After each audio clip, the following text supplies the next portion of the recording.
Hi every one.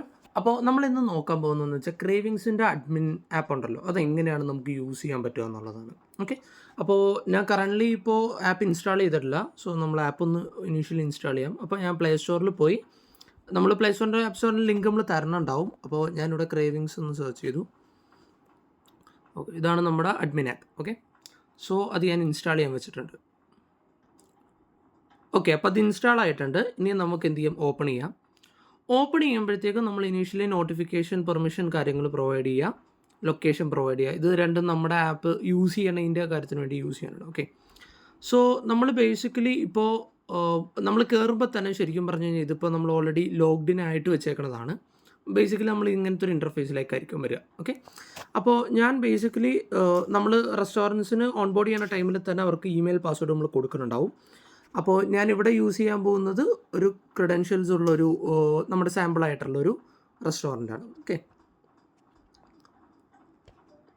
അപ്പോൾ നമ്മൾ ഈ റെസ്റ്റോറൻറ്റിൽ കയറി കഴിയുമ്പോഴത്തേക്കും നമ്മൾ ഇനീഷ്യലി നമ്മൾ എത്തുന്നത് ഒരു മെയിനായിട്ടുള്ളൊരു ഡാഷ്ബോർഡിലേക്കാണ്. ഓക്കെ, അപ്പോൾ നമുക്കിവിടെ വ്യൂ വെബ്സൈറ്റ് കാണാം. നമ്മൾ ഓരോ റെസ്റ്റോറൻറ്റിനെ ക്രിയേറ്റ് ചെയ്യുമ്പോഴും നമ്മളൊരു വെബ്സൈറ്റും കൂടെ എക്സ്ട്രാ ക്രിയേറ്റ് ചെയ്യാനുണ്ടാവും. ഓക്കെ, അപ്പോൾ നമ്മൾ വെബ്സൈറ്റ് ക്ലിക്ക് ചെയ്ത് കഴിഞ്ഞാൽ നമുക്ക് എന്ത് ചെയ്യാൻ പറ്റും, വെബ്സൈറ്റ് നമ്മൾ ഡീറ്റെയിൽ ആയിട്ട് ബിൽഡ് ചെയ്തതിലേക്ക് പോകുന്നുണ്ടാവും. ഓക്കെ, ഇനി നമുക്ക് കാണാൻ പറ്റുക എന്ന് വെച്ച് കഴിഞ്ഞാൽ മെനുവിലേക്കാണ്. വ്യൂ മെനു അടിച്ചു കഴിഞ്ഞാൽ നമുക്ക് എന്ത് ചെയ്യാൻ പറ്റും, മെനു സെക്ഷൻ. അപ്പോൾ നമുക്ക് മെനു കാര്യങ്ങൾ നമുക്ക് എന്തെങ്കിലും ചേഞ്ചസ് വരുത്തിയിട്ടുണ്ടെങ്കിൽ നമുക്ക് റീചെക്ക് ചെയ്യാനൊക്കെ നമുക്ക് യൂസ് ചെയ്യാം. നമ്മൾ അഡ്മിൻ ആയതുകൊണ്ട് നമുക്ക് എന്ത് ചെയ്യാൻ പറ്റില്ല, ഓർഡർ ചെയ്യാൻ പറ്റില്ലെന്ന് മാത്രമേ ഉള്ളൂ. ഓക്കെ, ബാക്ക് അടിച്ചു. ഇനി നമ്മൾ വ്യൂ ക്യു ആർ നമ്മൾ മെയിൻലി ഹാൻഡിൽ ചെയ്യണമെങ്കിൽ മാത്രം മതി, ടേബിൾ ഓർഡറിങ് പോലെ. അല്ലെന്നുണ്ടെങ്കിൽ നമുക്കിപ്പോൾ ആവശ്യമില്ല. നമ്മളിപ്പോൾ മെയിൻലി ഓർഡറിങ്ങിലേക്കാണല്ലോ നോക്കുന്നത്. അവിടെ നമുക്ക് വരുന്നതെന്ന് വെച്ചാൽ മാനേജ് ഓർഡേഴ്സാണ്. ഓക്കെ, മാനേജ് ഓർഡേഴ്സ് ഇപ്പോൾ ഓർഡറൊന്നും വന്നിട്ടില്ല. അപ്പോൾ ഞാൻ എന്ത് ചെയ്യുകയാണ്, എൻ്റെ വേറൊരു ഡിവൈസിൽ നിന്നിട്ട് ഞാനിപ്പോൾ ഓർഡർ പ്ലേസ് ചെയ്യാൻ പോവാണ്. അപ്പോൾ നമ്മൾ എന്ത് ചെയ്തിട്ടുണ്ട്, ഒരു ഓർഡർ വന്നിട്ടുണ്ട്. ഓർഡർ വരുമ്പോഴത്തേക്കും നമ്മൾ എന്ത് ചെയ്യുന്നുണ്ട്, ബൈ ഡിഫോൾട്ട് ഒരു നോട്ടിഫിക്കേഷൻ സൗണ്ട് നമ്മൾ വെച്ചിട്ടുണ്ട്. ഓക്കെ, അപ്പോൾ ബൈ ഡിഫോൾട്ട് കുറച്ചും കൂടെ ഹയർ വോളിയത്തിലുള്ള ഒരു സൗണ്ട് ആയിരിക്കും. അപ്പോൾ ആ സൗണ്ട് വരുന്നു, നമ്മൾ എന്ത് ചെയ്യുന്നു, കാണാൻ പറ്റുന്നു. അപ്പോൾ ഒരു ഓർഡർ വന്നിട്ടുണ്ട്, ഇവിടെ പെൻഡിങ് ആണ്. ഓക്കെ, അപ്പോൾ നമുക്കിവിടെ പേയ്മെൻറ്റ് ഓൾറെഡി ഇപ്പോൾ ബേസിക് ആയിട്ടുള്ള ഇവിടെ ഡീറ്റെയിൽ എന്ന് പറഞ്ഞാൽ ഇൻവോയ്സ് എത്രയാണ്, എത്രാമത്തെ ഓർഡറാണ്, ഇൻവോയ്സ് നമ്പർ 1 എന്ന് പറഞ്ഞാൽ ഇന്നത്തെ ഒന്നാമത്തെ ജൂൺ 10 ഒന്നാമത്തെ ഓർഡർ. ഓക്കെ, പെൻഡിങ്ങിലാണ് നിൽക്കുന്നത്. നമുക്കത് എൻ്റർ ചെയ്ത് നോക്കാം. അപ്പോൾ അതിൻ്റെ അകത്ത് കയറി കഴിഞ്ഞാൽ കസ്റ്റമറുടെ ഫോൺ നമ്പർ നമുക്ക് വേണമെങ്കിൽ വാട്സപ്പിൽ മെസ്സേജ് അയക്കാൻ പറ്റുന്ന ഓപ്ഷൻ, അഡ്രസ്സ്, നമുക്ക് അയാളുടെ ലൊക്കേഷൻ വേണമെങ്കിൽ ഗൂഗിൾ മാപ്പിൽ നോക്കുകയും ചെയ്യാം. ഇവിടെ അസൈൻ ഡെലിവറി ബോയ്സിൻ്റെ സെക്ഷൻ ഉണ്ട്, അത് ഞാൻ കാണിച്ചു തരാം എങ്ങനെയാണെന്നുള്ളത്. എന്തൊക്കെ കാര്യങ്ങൾ ഓർഡർ ചെയ്തു, നമ്മളിപ്പോൾ പാഴ്സൽ ചാർജ് ആഡ് ചെയ്യണമെങ്കിൽ ആഡ് ചെയ്യാം, ഡെലിവറി ചാർജ് ആഡ് ചെയ്യണമെങ്കിൽ ആഡ് ചെയ്യാം. അങ്ങനെ എന്ത് ചെയ്യും, ടോട്ടൽ എമൗണ്ട് എത്രയാണെന്നുള്ളത് ഇവിടെ കാണിക്കുന്നുണ്ടാവും. ഇനി നമുക്ക് ഉള്ള അടുത്ത ഓപ്ഷൻ എന്ന് പറഞ്ഞു കഴിഞ്ഞാൽ, ഇപ്പോൾ നമുക്ക് ഡെലിവറി ബോയ്സ് ഇല്ലല്ലോ. അപ്പോൾ നമുക്ക് എന്ത് ചെയ്യാമെന്ന് വെച്ച് കഴിഞ്ഞാൽ ഡെലിവറി ബോയ്സിൻ്റെ ഇതാക്കാം. അപ്പോൾ നമുക്ക് ടോപ്പിലുള്ള ഈ ഹാംബർഗർ, അതാണ് 3 ലൈൻസ് ഉള്ളത്, ക്ലിക്ക് ചെയ്ത് കഴിഞ്ഞാൽ നമുക്ക് ഡെലിവറി ബോയ്സ് എന്നൊരു സെക്ഷൻ ഉണ്ട് ഇവിടെ. അപ്പോൾ ഈ ഡെലിവറി ബോയ്സ് ക്ലിക്ക് ചെയ്ത് കഴിഞ്ഞാൽ നമ്മളിവിടെ എന്ത് ചെയ്തിട്ടുണ്ട്, ഇപ്പോൾ ഒരു ഡെലിവറി ബോയ് ഇപ്പോൾ ആരും ഇല്ല എന്നുള്ളൊരു ഫോർമേഷൻ ചിന്തിക്കാം. ഓക്കെ, ഇപ്പോൾ ആരുമില്ല. നമുക്ക് എന്ത് ചെയ്യാം, ഒരു പുതിയ ഡെലിവറി ബോയിനെ ആഡ് ചെയ്യാം. ഓക്കെ, ഡെലിവറി ബോയ് 1 എന്ന് ആഡ് ചെയ്യാം. 1. ഓക്കെ, 9447155765 എന്ന് വെച്ചാൽ ഒരു നമ്പറിൽ ഞാൻ ആഡ് ചെയ്തു. അതൊക്കെ ഒരു പാസ്വേഡും കൊടുത്തിട്ടുണ്ട്. അപ്പോൾ ഡെലിവറി ബോയിനെ നമ്മൾ എന്ത് ചെയ്തിട്ടുണ്ട്, ആഡ് ചെയ്തിട്ടുണ്ട്. ഓക്കെ, ഇതാണ് ഡെലിവറി ബോയിനെ ആഡ് ചെയ്തു. ഇനി നമുക്കിവിടെ ഡൗൺലോഡ് ആപ്പ് എന്ന് പറഞ്ഞിട്ടൊരു ബട്ടൺ ടോപ്പിലുണ്ട്. ഈ ബട്ടൺ ക്ലിക്ക് ചെയ്ത് കഴിഞ്ഞാൽ നമുക്ക് വേണമെങ്കിൽ എന്ത് ചെയ്യാം, ഈ ആപ്പ് ഡൗൺലോഡ് ചെയ്യാം ഡെലിവറി ബോയിൻ്റെ. എന്നിട്ട് ഡെലിവറി ബോയിന് കൊടുത്താലും മതി. ഓക്കെ, നമ്മൾ അതിൻ്റെ ലിങ്കായിട്ട് സെപ്പറേറ്റ് തരുന്നതും ഉണ്ടാവും കേട്ടോ. ഇനിയിപ്പോൾ നമുക്ക് എന്ത് ചെയ്യാം, നമ്മുടെ ഓർഡേഴ്സിൽ പോയി കഴിഞ്ഞ് കഴിഞ്ഞാൽ നമുക്ക് എന്ത് ചെയ്യാം, അസൈൻ ഡെലിവറി ബോയ് എന്നുള്ളത് ക്ലിക്ക് ചെയ്ത് കഴിഞ്ഞാൽ ഡെലിവറി ബോയ് 1, ഈ പറഞ്ഞ ഡെലിവറി ബോയിനെ ക്ലിക്ക് ചെയ്യുക, അസൈൻ കൊടുത്തു കഴിഞ്ഞാൽ ഓട്ടോമാറ്റിക്കലി എന്തായി, ഈ പറഞ്ഞ ഓർഡർ ഡിസ്പാച്ച്ഡ് ഫോമായി. എന്ന് വെച്ചാൽ നമ്മൾ സാധാരണ ഒരു ഓർഡർ വന്നാൽ പെൻഡിങ് കഴിഞ്ഞാൽ അക്സെപ്റ്റ് ചെയ്ത് കഴിഞ്ഞാൽ ഈ എല്ലാ സ്റ്റാറ്റസുകളും കസ്റ്റമറുടെ ഫോണിലേക്ക് ഡയറക്റ്റ്ലി അപ്പോൾ തന്നെ ചേഞ്ച് ആവുന്നുണ്ടാവും. ഓക്കെ, ഫുഡ് റെഡി കൊടുക്കാം, ഡിസ്പാച്ച് കൊടുക്കാം. നമ്മളിപ്പോൾ ഓൾറെഡി അസൈൻ ചെയ്തുകൊണ്ട് അങ്ങനെ രീതിയിൽ വന്നു. ഓക്കെ, അപ്പോൾ നമ്മൾ ഡിസ്പാച്ച് ചെയ്തു. ഇത് ഓട്ടോമാറ്റിക്കലി ഡെലിവറി ബോയിൻ്റെ ആപ്പിൽ എന്ത് ചെയ്യും, കൃത്യമായിട്ട് കാണിക്കുന്നുണ്ടാവും. ഇനി ഇതേപോലെ തന്നെ ഡെലിവറി ബോയ് ഇത് കൊണ്ടേ കൊടുത്തു കഴിയുമ്പോഴത്തേക്കും അവർ ഓൾറെഡി ലൈക്ക് അവർക്ക് ആപ്പിൽ തന്നെ കംപ്ലീറ്റ് എന്നൊരു ഓപ്ഷൻ ഉണ്ട്. അപ്പോൾ ഓട്ടോമാറ്റിക്കലി കംപ്ലീറ്റ് എന്നുള്ള ഓപ്ഷനാവും. ഓക്കെ, ഇതാണ് സംഭവം എൻ്റെത്. അപ്പോൾ ഇതുപോലെ ഇപ്പോൾ ഒരു പുതിയ ഓർഡർ വന്നിട്ടുണ്ട്. ആ ഓർഡർ എന്ന് പറഞ്ഞാൽ ബേസിക്കലി ബില്ല് ചെയ്തൊരു ഓപ്ഷൻ വന്നതാണ്. അത് നമുക്ക് ടേബിൾ ഓർഡറായിട്ട് വന്നതാണ്. ഓക്കെ, അപ്പോൾ ഇതേപോലെ നമുക്ക് വരുന്ന ഓർഡേഴ്സ് കാര്യങ്ങളെല്ലാം എന്ത് ചെയ്യാം, കൃത്യമായിട്ട് സ്ട്രക്ചർ ചെയ്തിട്ട് നമുക്ക് കാണാൻ പറ്റും എന്തൊക്കെ ഓർഡേഴ്സാണ് കാര്യങ്ങൾ വരുന്നതെന്നുള്ളത്. ഓക്കെ. ഇനി നമുക്ക് റിവ്യൂസ് എന്ന് പറഞ്ഞ സെക്ഷൻ ബേസിക്കലി ആരെങ്കിലും നമുക്ക് ഓർഡർ ചെയ്ത് കഴിഞ്ഞാൽ നമുക്ക് റിവ്യൂസ് ആഡ് ചെയ്യാനുള്ള ഓപ്ഷൻ ഉണ്ട്. ആ റിവ്യൂ ആർക്ക് എന്തൊക്കെ കൊടുത്തിട്ടുണ്ടെന്നുള്ളത് നമുക്കറിയാൻ പറ്റും. ഓക്കെ. ഇനി മെനുവിൽ വന്നു കഴിഞ്ഞാൽ ഇവിടെയാണ് നമുക്ക് മെയിനായിട്ടുള്ള പാർട്ട്. നമുക്ക് ടോട്ടൽ മെനു മാനേജ്മെൻറ്റ് മുഴുവൻ വരുന്നത് ഇവിടെയാണ്. ഓക്കെ.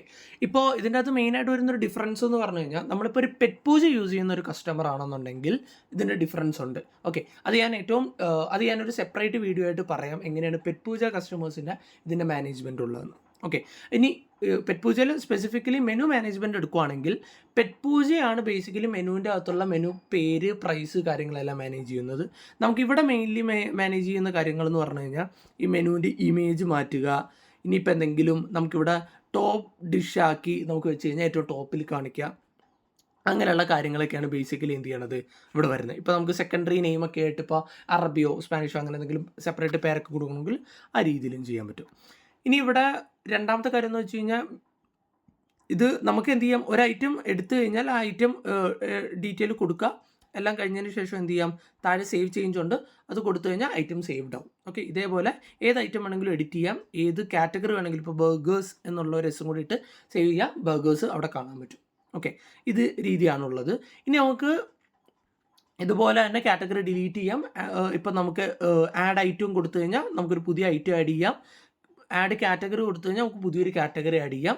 വേണമെങ്കിൽ നമുക്ക് ബൾക്കായിട്ടും നമുക്ക് മെനു ആഡ് ചെയ്യാൻ പറ്റും. ലൈക്ക് ഇപ്പം നമ്മളൊരു സാമ്പിൾ ഇവിടെ ഒരെണ്ണം ക്രിയേറ്റ് ചെയ്യുകയെന്ന് വിചാരിച്ചോ, നമുക്കിവിടെ എന്ത് ചെയ്യാം, മെനു അപ്ലോഡ് കൊടുത്തു കഴിഞ്ഞാൽ മെനുവിൻ്റെ ഒരു ഫോട്ടോ എടുത്തു കഴിഞ്ഞാൽ ആ കാറ്റഗറീസ് ഫുള്ള് നമുക്ക് എന്ത് ചെയ്യാം, സെഗ്രിഗേറ്റ് ചെയ്ത് ഇതിൻ്റെ അകത്തോട്ട് ആഡ് ചെയ്യാൻ പറ്റും.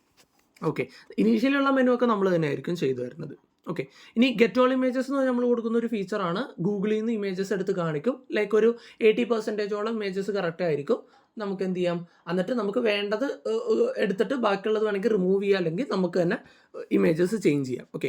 അപ്പോൾ ഇമേജസ് ചേഞ്ച് ചെയ്യുക എന്ന് പറഞ്ഞു കഴിഞ്ഞാൽ ലൈക്ക് ഒരു ഐറ്റം എടുത്തു കഴിഞ്ഞാൽ ആ ഐറ്റത്തിൻ്റെ അകത്ത് നമുക്ക് എന്ത് ചെയ്യാം, താഴെ പോയി കഴിഞ്ഞാൽ ഇമേജസ് എടുത്തു കഴിഞ്ഞാൽ ആ ഇമേജസ് എന്ത് ചെയ്യാം, നമുക്ക് അപ്ലോഡ് ചെയ്യാനുള്ള ഓപ്ഷൻ ഉണ്ട്. നമ്മളൊരു ഗാലറി എക്സ്ട്രാ കൊടുക്കണമുണ്ടാവും. ഇതാണ് നമുക്ക് മെനുവിൽ വരുന്നത്. ഇനി മെനുവിൻ്റെ അകത്തുള്ള വേറൊരു കാര്യം എന്ന് വെച്ച് കഴിഞ്ഞാൽ പ്രയോറിറ്റി നമുക്ക് ചേഞ്ച് ചെയ്യാം. ഇത് നമുക്ക് പെറ്റ് പൂജ പ്രൊവൈഡ് ചെയ്യണമല്ല, നമ്മളായിട്ട് കൊടുക്കുന്ന ഫീച്ചറാണ്. ലൈക്ക് നമുക്കിപ്പോൾ ഏതെങ്കിലും ഐറ്റം ഒക്കെ നമുക്ക് ടോപ്പ് കാണിക്കണം, ഇപ്പോൾ ഹോട്ട് സ്റ്റാർട്ടേഴ്സാണ് ആദ്യം കാണിക്കണമെന്നുണ്ടെങ്കിൽ അത് നമുക്ക് ഡ്രാഗ് ആൻഡ് ഡ്രോപ്പ് ചെയ്ത് വെക്കാൻ പറ്റും. ഇതേപോലെ എന്ത് ഐറ്റം വേണമെങ്കിലും നമുക്ക് പ്രയോറിറ്റൈസ് ചെയ്യാനായിട്ട് വെക്കാൻ എളുപ്പമാണ്. ആൻഡ് ലാസ്റ്റ് സേവ് കൊടുത്തു കഴിഞ്ഞാൽ നമുക്ക് ആ പ്രയോറിറ്റിയിലായിരിക്കും മെനുവിൽ അത് കാണിക്കുക. ഓക്കെ. ഇനി നമുക്ക് ഈ പറഞ്ഞ മെനു സെക്ഷൻ്റെ അകത്തുള്ള ഓപ്ഷൻസ് ഇതൊക്കെയാണ്. ഇനി ഓഫേഴ്സ് എന്ന് പറഞ്ഞത് നമുക്കിപ്പോൾ എന്തെങ്കിലും ഒരു ഐറ്റത്തിന് നമുക്ക് സ്പെസിഫിക് ആയിട്ട് ഇപ്പോൾ ലൈക്ക് ഇപ്പോൾ നമുക്ക് ഹോംസ് എന്ന് പറഞ്ഞ സംഭവത്തിന് നമുക്ക് എന്ത് ചെയ്യണം, അതിന് മാത്രം ഒരു ഓഫർ കൊടുത്താൽ മതി എന്ന് വിചാരിച്ചു. അപ്പോൾ നമുക്കിപ്പോൾ 9.23 ആയത് ഒരു 7 കൊടുക്കാമെന്ന് വിചാരിച്ചു. ഡെലിവറി ആണോ ഡൈനിനാണോ കൊടുക്കേണ്ടതെന്ന് നോക്കുക. ഒരു സ്റ്റാർട്ട് ടൈം കൊടുക്കുക. ഇത് ഇന്നാണ് സെറ്റ് ചെയ്തേക്കണേ. എൻഡ് ചെയ്യേണ്ടത് ഒരു ജൂൺ 2 വിചാരിച്ചു. അല്ല, ജൂൺ 11 വിചാരിച്ചോ. ഞാൻ എന്ത് ചെയ്തു, ഒരു ദിവസത്തേക്കായിട്ടൊരു ഓഫർ ആഡ് ചെയ്തിട്ടുണ്ട്. അപ്പോൾ എന്ത് പറ്റുമെന്ന് വെച്ച് കഴിഞ്ഞാൽ ഞാൻ അതും കൂടെ സ്പെസിഫിക്കലി കാണിച്ചു തരാം. നമുക്ക് ഡാഷ്ബോർഡിൽ പോയി കഴിഞ്ഞാൽ വ്യൂ മെനു അടിക്കാം. വ്യൂ മെനു അടിച്ചു കഴിഞ്ഞാൽ നമുക്കിത് ഓഫേഴ്സ് കാണും. ഇത് വേണ്ട ഹോമസ് എന്ന് പറഞ്ഞാൽ ഓഫേഴ്സ് ആദ്യം കാണിക്കും, പിന്നെ മസ്റ്റ് ട്രൈ കാണിക്കും, പിന്നെയാണ് നമ്മുടെ എന്ത് ചെയ്യണത്, ബാക്കിയുള്ള എൻറ്റീസ് മുതലുള്ള എൻറ്റീസ് ആണല്ലോ നമ്മളിപ്പോൾ ഏറ്റവും സ്റ്റാർട്ടിങ്ങിൽ വെച്ചേക്കണം, അത് മുതൽ കാണിക്കും. ഓക്കെ. ഇതാണ് അതിൻ്റെ ഒരു ഓപ്ഷൻ വരുന്നത്. ഇനി നമുക്ക് അടുത്തതെന്ന് വെച്ച് കഴിഞ്ഞാൽ ഓഫേഴ്സ് ഇട്ടു. മൾട്ടിപ്പിൾ സാധനങ്ങൾക്ക് ഓഫേഴ്സ് ഇടാം കേട്ടോ. അപ്പോൾ നമുക്കൊരു പെർസെൻറ്റേജ് ആയിരിക്കും തന്നെ, ഓരോന്ന് ഇടുവാണെങ്കിൽ നമുക്ക് പ്രൈസിന് കൊടുക്കാം. ഇനി നമുക്കുള്ളതെന്ന് വെച്ച് കഴിഞ്ഞാൽ നോട്ടിഫിക്കേഷൻസ് ആണ്. ഈ നോട്ടിഫൈ എന്ന് പറഞ്ഞു കഴിഞ്ഞാൽ നമ്മൾ ആപ്പ് ഇൻസ്റ്റാൾ ചെയ്ത ആൾക്കാർക്ക് നമുക്ക് നോട്ടിഫിക്കേഷൻ സെൻഡ് ചെയ്യാനുള്ള ഓപ്ഷനാണ്. അത് ആപ്പ് ഇൻസ്റ്റാൾ ചെയ്ത് കഴിഞ്ഞാൽ നമുക്കിവിടെ എന്ത് ചെയ്യാം, സെൻഡ് ഓൾ ആപ്പ് യൂസേഴ്സ് എന്ന് കൊടുക്കാം. നമുക്കൊരു ടൈറ്റിലായിട്ട് സാമ്പിൾ എന്ന് കൊടുക്കാം. മെസ്സേജായിട്ട് നമുക്ക് എന്ത് ചെയ്യാം, hi this is A sample notification എന്ന് കൊടുത്തു കഴിഞ്ഞാൽ നമുക്ക് എന്ത് ചെയ്യാം, നോട്ടിഫിക്കേഷനായിട്ട് സെൻഡ് ചെയ്യാം. അപ്പോൾ ഈ ആൾക്കാരിലേക്കൊക്കെ നമുക്കൊരു കസ്റ്റം ആയിട്ടുള്ള നോട്ടിഫിക്കേഷൻ കണ്ടില്ലേ, 2 ഡിവൈസസിലേക്ക് ഈ നോട്ടിഫിക്കേഷൻ സെൻഡ് ആയിട്ടുണ്ട്. അപ്പോൾ നമുക്ക് എത്ര കസ്റ്റമേഴ്സ് ഉണ്ടോ അവരിലേക്കൊക്കെ നമുക്ക് എത്തിക്കാൻ എളുപ്പമാണ്. അത് നമുക്ക് 2 ഡിവൈസ് റീച്ചബിൾ എന്നുള്ളത് ഇവിടെ ടോപ്പിൽ കാണിക്കും. എത്ര ഡിവൈസ് ആൾക്കാർ ഇൻസ്റ്റാൾ ചെയ്തിട്ടുണ്ടെന്ന് നമുക്ക് അറിയാൻ പറ്റും. ഓക്കെ. ഇനി നമുക്കുള്ളതെന്ന് വെച്ചാൽ QR കോഡ്സ് നമ്മൾ നേരത്തെ പറഞ്ഞ പോലെ QR കോഡ് മാനേജ് ചെയ്യാനാണ്. ഇനി നമുക്ക് POSൻ്റെ ഫീച്ചർ വേണമെന്നുണ്ടെങ്കിൽ നമ്മളോട് റിക്വസ്റ്റ് ചെയ്താൽ മതി, നമ്മൾ അതിനനുസരിച്ച് ആ ഫീച്ചർ ഓണാക്കി തരും. അപ്പോൾ POS ഇല്ല എന്നുണ്ടെങ്കിൽ നമുക്ക് POS മാനേജ് ചെയ്യാനുള്ള ഓപ്ഷനും ഉണ്ട്. നമുക്കിപ്പോൾ ഐറ്റംസ് കാര്യങ്ങൾ ആഡ് ചെയ്യുക, നേരെ നമുക്ക് ഇപ്പോൾ ടേബിൾ സെലക്ട് ചെയ്യുക. ഇപ്പോൾ ടേബിൾ ഉണ്ടെന്നുണ്ടെങ്കിൽ അങ്ങനെ ചെയ്തിട്ട് നമുക്ക് ഓർഡർ പ്ലേസ് ചെയ്യാം. ലൈക്ക് നമുക്ക് നോർമലി ഒരു സിമ്പിൾ POS നമുക്ക് വേണമെങ്കിൽ ആ രീതിയിൽ നമുക്ക് ക്രിയേറ്റ് ചെയ്യാവുന്നതാണ്. ഓക്കെ. അപ്പോൾ അങ്ങനത്തെ ഒരു POS ഓപ്ഷൻ നമ്മൾ കൊടുക്കേണ്ട, അവിടെ ഡിസ്കൗണ്ട് കാര്യങ്ങളെല്ലാം ചെയ്യുന്ന ഒരു എങ്ങനെയാണോ ഒരു നോർമൽ POS വർക്ക് ആവുന്നത് ആ രീതിയിൽ തന്നെ നമ്മൾ ചെയ്യാറുണ്ട്. അപ്പോൾ നമുക്കിപ്പോൾ ഐറ്റംസ് ആഡ് ചെയ്യാം, എക്സ്ട്രാ ചാർജ് എല്ലാം കൊടുക്കണമെങ്കിൽ കൊടുക്കാം, ഡിസ്കൗണ്ട് കൊടുക്കണമെങ്കിൽ കൊടുക്കാം, ഈ രീതിയിലെല്ലാം പറ്റുന്നതാണ്. അപ്പോൾ അതാണ്. ഇനി കസ്റ്റമേഴ്സിലേക്ക് പോയി കഴിഞ്ഞാൽ നമുക്ക് ഇതുവരെയായിട്ടുള്ള കസ്റ്റമേഴ്സ് ഏതൊക്കെയാണ്, ടോട്ടൽ അവരുടെ സ്പെൻഡ് എന്തൊക്കെയാണ് എന്നുള്ളതിൻ്റെ ഡീറ്റെയിൽ നമുക്കറിയാം. നമുക്ക് എക്സൽ ഷീറ്റായിട്ട് വേണമെങ്കിൽ ഡൗൺലോഡ് ചെയ്യാനും പറ്റും. ഓക്കെ. ഇനിയിപ്പോൾ നമ്മൾ നേരത്തെ പറഞ്ഞായിരുന്നു വെബ്സൈറ്റ് എന്ന് പറഞ്ഞൊരു ഓപ്ഷൻ ഉണ്ട്. അപ്പോൾ വെബ്സൈറ്റിൻ്റെ അകത്ത് ഇപ്പോൾ നമ്മൾ എഡിറ്റ് ഒന്നും ചെയ്തിട്ടില്ല. വെബ്സൈറ്റിൻ്റെ അകത്ത് ചെയ്യാനുള്ളത് നമ്മൾ ബൈ ഡിഫോൾട്ട് റെസ്റ്റോറൻറ്റ്സിന് ചെയ്ത് തരുമ്പോഴത്തേക്കും വെബ്സൈറ്റ് ഇൻബിൽട്ട് ആയിട്ട് ക്രിയേറ്റഡ് ആയിട്ടുണ്ടാവും. ഇത് നേരത്തെ ഉള്ളൊരു വേർഷനാണ്. അപ്പോൾ ഇതിൻ്റെ അകത്ത് ക്രിയേറ്റ് ആവാത്തതാണ്. നമുക്ക് എന്ത് ചെയ്യും, നമ്മൾ നിങ്ങൾക്ക് റെസ്റ്റോറൻറ്റിന് വെബ്സൈറ്റ് ഉണ്ടാക്കി തരുമ്പോൾ തന്നെ അതിൻ്റെ ഒപ്പം തന്നെ ഈ പറഞ്ഞ മെനു ഉണ്ടാക്കുമ്പോൾ തന്നെ അതിൻ്റെ ഒപ്പം വെബ്സൈറ്റും കൂടെ ക്രിയേറ്റഡ് ആയിരിക്കുന്നതാണ്. ഇനി നമുക്ക് സെറ്റിങ്സിൽ പോയി കഴിഞ്ഞാൽ ഇവിടെ കുറച്ചും കൂടി ഡീപ്പർ ആയിട്ടുള്ള നമ്മുടെ മെയിൻ ഫീച്ചറൊക്കെ വരിക. ലൈക്ക് സ്റ്റോറിൽ പോയി കഴിഞ്ഞാൽ ഒന്നാമത്തേതാണ് സ്റ്റോർ. ഇവിടെ നമുക്ക് ഇപ്പോൾ സ്റ്റോർ ഇല്ലയെന്നുണ്ടെങ്കിൽ നമുക്കിപ്പോൾ ഓർഡേഴ്സ് എടുക്കണില്ലാന്നുണ്ടെങ്കിൽ സ്റ്റോർ ഓഫ് ചെയ്തിടുക. സ്റ്റോർ ഓഫ് ചെയ്തിട്ടുള്ള ഗുണം എന്താണെന്ന് വെച്ചാൽ ഞാൻ കാണിച്ചു തരാം. നമുക്ക് വ്യൂ മെനു അടിച്ചു കഴിഞ്ഞാൽ സ്റ്റോപ്പ് കറൻ്റ്ലി ക്ലോസ്ഡ് എന്ന് പറയും. നമുക്ക് കൊടുക്കണ നമ്മുടെ ഷോപ്പിൻ്റെ ഒരു ഫോൺ നമ്പർ നമ്മൾ കൊടുക്കണ്ടാവല്ലോ, ആ നമ്പർ നമ്മൾ കൊടുത്തിട്ടുണ്ടാവും. നമ്മൾ അഡ്മിൻ ആയതുകൊണ്ടാണ് ഓപ്പൺ മൈ ഹോട്ടൽ എന്ന് കൊടുത്തേക്കണം കേട്ടോ. ഓക്കെ. ഇനിയിപ്പോൾ നമുക്ക് പോയിട്ട് എന്ത് ചെയ്യാം, സെറ്റിങ്സിൽ പോയി കഴിഞ്ഞാൽ ഇതേപോലെ തന്നെ നമുക്ക് സ്റ്റോർ ഓപ്പൺ ആക്കാനും പറ്റും. ഓക്കെ, സിമ്പിൾ സെറ്റിംഗ് തന്നെയാണ്. ഇപ്പോൾ നമ്മൾ പെറ്റ് പൂജ യൂസ് ചെയ്യണമെങ്കിൽ പെറ്റ് പൂജയിൽ തന്നെ നമുക്ക് സ്റ്റോർ ഓപ്പൺ ആക്കാനും ക്ലോസ് ആക്കാനും പറ്റും. ഇനി നമുക്ക് സ്റ്റോറിൻ്റെ പേര് മാറ്റുക, ടാഗ് ലൈൻ, ഫോൺ നമ്പേഴ്സ്, വാട്സപ്പിലും ഫോൺ നമ്പറിലും നമ്മൾ കൊടുക്കുന്നത് എന്തെങ്കിലും മാറ്റണമെന്നുണ്ടെങ്കിൽ അത് മാറ്റുക. പിന്നെ നമുക്ക് മെയിനായിട്ടുള്ള ഒരു പോയിൻ്റാണിത്, മാപ്പ് ലൊക്കേഷൻ എന്ന് പറയുന്നത്. ഇപ്പോൾ ഫോർ എക്സാമ്പിൾ പറയുകയാണെങ്കിൽ നമുക്ക് നമ്മുടെ റെസ്റ്റോറൻറ്റ്, ഇപ്പോൾ ഇത് നമ്മൾ ലേ ഗ്രാൻഡ് കഫേ എന്ന് പറഞ്ഞ ഒരു റെസ്റ്റോറൻ്റാണ് വരുന്നത്.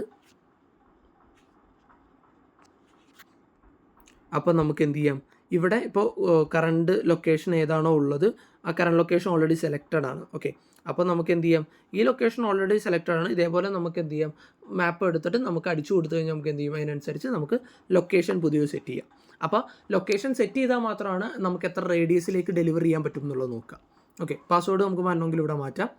പിന്നെ ഇവിടെ ഇത് കസ്റ്റം ഡൊമൈൻ എന്ന് പറഞ്ഞാൽ നമുക്ക് എന്തെങ്കിലും ഇപ്പോൾ legrandcafe.com എന്ന് നമുക്കൊരു ഡൊമൈൻ ഉണ്ടെങ്കിൽ അത് നമുക്ക് കണക്ട് ചെയ്യാനായിട്ടാണ്. ഓക്കെ, ഇനിയുള്ളതെന്ന് വെച്ചാൽ ഓർഡറിംഗ് ആണ്. ഇതാണ് ഏറ്റവും സ്പെസിഫിക് ആയിട്ടുള്ള കാര്യം. ഇപ്പോൾ നമുക്ക് ഡെലിവറി, ടേക്ക് അവേ, ഡൈനിൻ, നമ്മൾ 3 കാര്യങ്ങളിലും സപ്പോർട്ട് ചെയ്യുന്നുണ്ട്. അപ്പോൾ ഏതൊക്കെയാണ് നമുക്ക് വേണ്ടതെന്ന് വെച്ച് കഴിഞ്ഞാൽ അതിനനുസരിച്ച് എന്ത് ചെയ്യാം. ഇപ്പോൾ ഡൈനിൻ എന്ന് പറഞ്ഞാൽ പ്രീ ബുക്ക് ചെയ്യാനുള്ള ഓപ്ഷനാണ് ആൾക്കാർക്ക് ഫുഡ്. ടേക്ക് അവേ ഓർഡേഴ്സ് എടുക്കാം, ഡെലിവറി ഓർഡേഴ്സ് എടുക്കാനും. അപ്പോൾ നമുക്ക് ഓഫ് ചെയ്തിട്ടാൽ അത് നമുക്ക് ഓർഡേഴ്സിൽ കാണിക്കില്ല. ഇനി ഡെലിവറി എന്നുള്ള ഓപ്ഷനിൽ നമുക്ക് ഡെലിവറി ഓൺ ആക്കാം. ഇനി ഡെലിവറി ലൊക്കേഷൻ ചോദിക്കണമെങ്കിൽ ചോദിക്കാം, എത്ര മിനിമം ഓർഡർ എത്ര വെക്കണം, മാക്സിമം ഡെലിവറി റേഡിയസ് എന്തോരം വെക്കാം കിലോമീറ്ററിൽ. ഇനി നമുക്ക് ലൈക്ക് ഇപ്പോൾ ഇവിടെ ഞാൻ ഏറ്റവും സിമ്പിളായിട്ടുള്ളത് കാണിച്ചു തരാം. ഒരു ഫിക്സ്ഡ് റേറ്റ്, ഇതാണ് ഒരു പ്രൈസിങ് സ്ട്രക്ചറാണ്. ഇതിൻ്റെ അകത്ത് എന്ത് ചെയ്യുമെന്ന് വെച്ച് കഴിഞ്ഞാൽ 10 rupees ഡെലിവറി ഉണ്ടാവും. എപ്പോഴും എത്ര കിലോമീറ്റർ കൊടുത്താലും 10 rupees ഡെലിവറി എന്നുള്ള ഫോം ആയിരിക്കും ഇതിൻ്റെ അകത്ത് ഉണ്ടാവുക. ഇപ്പോൾ നമുക്ക് വേരിയബിൾ ആണെന്നുണ്ടെങ്കിൽ ഇപ്പോൾ ഫിക്സ് ബേസ് ചാർജ് ഉണ്ടാവും. അപ്പോൾ ലൈക്ക് ആദ്യത്തെ 2 കിലോമീറ്ററിന്, ഇതിൻ്റെ അർത്ഥം എന്ന് വെച്ചാൽ ആദ്യത്തെ 2 കിലോമീറ്ററിന് 30 രൂപയാണ്. അതിനുശേഷമുള്ള ഓരോ അഡീഷണൽ കിലോമീറ്ററും 10 രൂപ. ഇപ്പോൾ ഒരാൾ 5 കിലോമീറ്ററിന് കൊണ്ട് കൊടുക്കുകയാണെങ്കിൽ ഇപ്പോൾ എന്ത് ചെയ്യും, ആദ്യത്തെ 2 കിലോമീറ്റർ എന്ത് ചെയ്യും 30 രൂപ വാങ്ങിക്കും, ബാക്കി 3 കിലോമീറ്റർ 10 രൂപ വെച്ചിട്ട് വാങ്ങിച്ചു കഴിഞ്ഞാൽ 60 രൂപയായി. ലൈക്ക് ആ ഒരു രീതിയാണ് ഇതിൻ്റെ അകത്ത് വർക്ക് ആവുക. ഇനി നമുക്ക് delivery time, take away time എത്ര മണി വരെ എത്ര മണി വരെ എടുക്കാം എന്നുള്ളത് പാഴ്സൽ ചാർജ് വേണമെങ്കിൽ കൊടുക്കാം. ഇനിയിപ്പോൾ ഓരോന്നിനും ഡിഫറെൻറ്റ് പാഴ്സൽ ചാർജ് ഉണ്ടെങ്കിൽ ഇവിടെ ഫിക്സ്ഡ് മാറ്റിയിട്ട് നമുക്ക് പെർ ഐറ്റം അല്ല, ലൈക്ക് ഐറ്റം വൈസ് ആക്കി കഴിഞ്ഞാൽ നമുക്ക് ഓരോ സാധനത്തിന്, ഇപ്പോൾ നമുക്ക് ചിലപ്പോൾ ജ്യൂസിന് ചിലപ്പോൾ പാക്കേജിങ് ചാർജ് ഡിഫറെൻ്റ് ആയിരിക്കും, ബിരിയാണിക്ക് വേറെ ആയിരിക്കും. അപ്പോൾ അങ്ങനെ വേണമെങ്കിൽ നമുക്ക് ഐറ്റം സെർച്ച് ചെയ്തിട്ട് നമുക്ക് കൊടുക്കാൻ പറ്റും. ബൈ ഡിഫോൾട്ട് നമ്മളിപ്പോൾ മെയിൻലി ഫിക്സ്ഡ് ആക്കി തന്നെ വെക്കാം. ഓക്കെ, ഇതിൻ്റെ അത് കസ്റ്റമർ നെയിം നമ്മൾ ഓർഡർ ചെയ്യുന്ന സമയത്ത് മേടിക്കണം എന്നുണ്ടെങ്കിൽ കസ്റ്റമർ നെയിം ഓൺ ആക്കി കഴിഞ്ഞാൽ ഇതാക്കാം. എല്ലാം കഴിഞ്ഞിട്ട് സേവ് ചേഞ്ച് കൊടുത്താൽ മതി. സേവ് ആയിട്ടുണ്ട്. അപ്പോൾ ഇനിയുള്ളതെന്ന് വെച്ച് കഴിഞ്ഞാൽ പേയ്മെൻറ്റ് ആൻഡ് ലീഗലാണ്. പേയ്മെൻറ്റ് ആൻഡ് ലീഗൽ മെയിൻലി നമ്മളായിരിക്കും കൂടുതൽ ഹാൻഡിൽ ചെയ്യുക. എന്ന് വെച്ച് കഴിഞ്ഞാൽ ഇപ്പോൾ ക്യാഷ് ഓൺ ഡെലിവറി ഓൺ ആക്കണമെങ്കിലും ഓഫ് ആക്കണമെങ്കിലും അതിനനുസരിച്ച് കൊടുത്താൽ നമുക്ക് ക്യാഷ് ഓൺ ഡെലിവറി അതിനനുസരിച്ച് ഹാൻഡിൽ ചെയ്യാം. ലൈക്ക് ഇവിടെയാണ് മെയിൻ ആയിട്ടുള്ള ഭാഗം. ലൈക്ക് ഇപ്പോൾ ഡെലിവറിയിൽ നമുക്ക് ക്യാഷ് ഓൺ ഡെലിവറിയും എന്ന് വെച്ചാൽ പ്രീപെയ്ഡും ക്യാഷ് ഓൺ ഡെലിവറി ഓൺ ആക്കണമെങ്കിൽ ആ രീതിയിൽ ചെയ്യാം. ക്യാഷ് ഫ്ലോ ആണ് നമ്മൾ മെയിൻലി പേയ്മെൻറ്റ് ഗേറ്റ് വേന് യൂസ് ചെയ്യുന്നത്. അപ്പോൾ നമുക്ക് ഇന്ത്യയിൽ നമുക്ക് മെയിനായിട്ട് അതാണ്. അപ്പോൾ ഇനി ടേക്ക് അവേന് നമുക്കിപ്പോൾ ക്യാഷ് ഓൺ ഡെലിവറി വേണ്ടെന്ന് വിചാരിച്ചോ, അപ്പോൾ നമുക്കത് ഓഫ് ചെയ്തിട്ട് കഴിഞ്ഞാൽ ടേക്ക് അവേ എടുക്കാം ഓർഡേഴ്സ് വരുന്നതെല്ലാം എന്ത് ചെയ്യണം, അവർ പ്രീപെയ്ഡ് ആയിട്ട് പേ ചെയ്യണം. ഇതായിരിക്കും എൻ്റെ സെറ്റിംഗ് വേണം. ഇനിയിപ്പോൾ ക്യാഷ് ഫ്രീ നമ്മൾ എനേബിൾ ചെയ്യണത് നമ്മുടെ സൈഡിൽ നിന്നാണ്. അത് ചെയ്ത് കഴിയുമ്പോഴത്തേക്കും നമ്മൾ എന്ത് ചെയ്യും, ബാക്കി കാര്യങ്ങളൊക്കെ സെറ്റ് ചെയ്യും. ഇനി ഡിസ്കൗണ്ട്സ് എന്ന് പറഞ്ഞ സെക്ഷൻ ബേസിക്കലി എന്തെന്നാണ്, നമുക്കിപ്പോൾ ഡിസ്കൗണ്ട് കൂപ്പൺസ് ക്രിയേറ്റ് ചെയ്യാം. ഇപ്പോൾ പെറ്റ് പൂജ ആണെങ്കിൽ പെറ്റ് പൂജയിൽ ഡിസ്കൗണ്ട് കൂപ്പൺ ക്രിയേറ്റ് ചെയ്ത് നമുക്ക് ഇവിടെ വരും. അത് വെച്ചിട്ട് നമുക്ക് ബാക്കി കാര്യങ്ങൾ സെറ്റ് ചെയ്യും. ലൈക്ക് നമുക്കിപ്പോൾ ഒരു ഡിസ്കൗണ്ട് കൂപ്പൺ എടുത്തു കഴിഞ്ഞാൽ സേവ് 20 എന്നാണ്. അപ്പോൾ അത് എത്ര ശതമാനം ഡിസ്കൗണ്ടാണ് കൊടുക്കണം, മിനിമം ഓർഡർ എത്ര ചെയ്താലാണ് കൊടുക്കുക, മൊത്തം യൂസേജ് എത്ര, പെർ കസ്റ്റമർ ഇപ്പോൾ ഒരു പ്രാവശ്യം മാത്രം അത് ഉപയോഗിക്കേണ്ട ആവശ്യമുള്ളൂ, അത് മാത്രം കൊടുക്കണുള്ളൂങ്കിൽ ഒന്നൊന്ന് കൊടുക്കുക. അപ്പോൾ ഒരു കസ്റ്റമർ ലോഗിൻ ചെയ്താൽ അയാൾക്ക് ഒരു പ്രാവശ്യം അത് കിട്ടുള്ളൂ. ഈ രീതിയിൽ നമുക്ക് എന്ത് ചെയ്യാം, കൊടുക്കാൻ പറ്റും. ഇതാണ് നമ്മുടെ ഡിസ്കൗണ്ട് കാര്യങ്ങൾ മാനേജ് ചെയ്യുന്നത്. ഓക്കെ. ഇനി അപ്പിയറൻസ് ബേസിക്കലി സിമ്പിളാണ്. നമുക്കിപ്പോൾ ബാനറൊക്കെ എന്തെങ്കിലും മാറ്റണമെങ്കിൽ മാറ്റാം. നമ്മുടെ പിന്നെ നമുക്കുള്ള തീം, ഇപ്പോൾ നമ്മുടെ തീം ഈ രീതിയിലാണല്ലോ ഇരിക്കണം. നമുക്ക് മൾട്ടിപ്പിൾ തീംസ് ഉണ്ട്. മെയിനായിട്ട് കസ്റ്റമേഴ്സ് ചൂസ് ചെയ്യണത് ഇതാണ്. ഇപ്പോൾ നമുക്ക് കോമ്പാക്റ്റ് എന്ന് പറഞ്ഞൊരു തീമുണ്ട്, ഈ ഒരു രീതിയിലിരിക്കും. സൈഡ് ബാർ എന്ന് പറഞ്ഞൊരു തീമുണ്ട്, ഈ ഒരു രീതിയിലിരിക്കും. അപ്പോൾ നമുക്ക് വേണമെങ്കിൽ ടെസ്റ്റ് ചെയ്ത് കസ്റ്റമേഴ്സിനെ കൊടുക്കണമെങ്കിൽ ചെയ്യാം. ബ്രാൻഡ് കളറും അതിനനുസരിച്ച് ചൂസ് ചെയ്യാൻ പറ്റും. ഓക്കെ. ഞാൻ ബൈ ഡിഫോൾട്ട് ഇതായിരിക്കും ഇരിക്കണം. ഓക്കെ.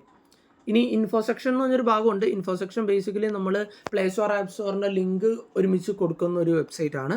അപ്പോൾ ആൾക്കാർക്ക് ലൈക്ക് പ്രിവ്യൂവിൽ നമുക്കിവിടെ കയറി കഴിഞ്ഞാൽ കാണാം. അപ്പോൾ ഇത് കസ്റ്റമൈസ് ചെയ്തിട്ടില്ല, അതുകൊണ്ടാണ് കാണാത്തത്. നമുക്ക് പ്ലേ സ്റ്റോർ ആപ്പ് സ്റ്റോറൊക്കെ ചെയ്ത് കഴിഞ്ഞിട്ട് നമുക്ക് എന്ത് ചെയ്യാം, ഈ ലിങ്ക് ഇവിടെ കൊടുത്തു കഴിഞ്ഞാൽ നമുക്ക് സുഖമായിട്ട് കാണാൻ പറ്റും. ഇനി നമുക്ക് ബാക്കിയുള്ള ഫീച്ചേഴ്സ് ലൈക്ക് ഇപ്പോൾ ഇൻ്റഗ്രേഷൻ വാട്സപ്പ് ബിസിനസ്സിൻ്റെ ഒക്കെ വരുന്നതെന്ന് വെച്ചാൽ നമ്മൾ ഓൺ ഗോയിങ് ആണ്. അത് ബിൽഡ് ചെയ്തതിന് ശേഷം ബാക്കിയുള്ള ഇൻ്റഗ്രേഷൻ ഫീച്ചറൊക്കെ പറ്റും. ഇനിയിപ്പോൾ നമുക്ക് എന്തെങ്കിലും ഇവിടെ ഫീച്ചേഴ്സ് കാര്യങ്ങളൊക്കെ പോയിൻ്റ് ഓഫ് സെയിലൊക്കെ ഓഫ് ചെയ്ത് വെക്കണമെന്നുണ്ടെങ്കിൽ ഫീച്ചേഴ്സിൽ പോയി കഴിഞ്ഞാൽ നമുക്ക് ടേൺ ഓൺ ഓഫ് ചെയ്യാം. ഓക്കെ. ഇതാണ് നമുക്ക് ടോട്ടലി ലൈക്ക് റെസ്റ്റോറൻറ്റിൻ്റെ അകത്തുള്ള ഇഷ്യൂസ്, നമുക്ക് ബാക്കിയുള്ള എല്ലാ കാര്യങ്ങളും വന്നത്. ഓക്കെ. ഇനിയിപ്പോൾ നമുക്ക് എന്തെങ്കിലും സപ്പോർട്ട് കാര്യങ്ങൾ വേണമെന്നുണ്ടെങ്കിൽ ഹെൽപ്പ് ആൻഡ് സപ്പോർട്ടിൽ വരിക. നമുക്കിവിടെ വാട്സപ്പ് ഉണ്ട്. ഈ വാട്സപ്പിലേക്ക് നേരെ എന്ത് ചെയ്താൽ മതി, മെസ്സേജ് അയച്ചാൽ മതി. പിന്നെ നമ്മൾ ചാറ്റ് ചെയ്യുന്ന നമ്പറിൽ തന്നെ നമ്മളെപ്പോഴും സപ്പോർട്ടിലുണ്ടാവും.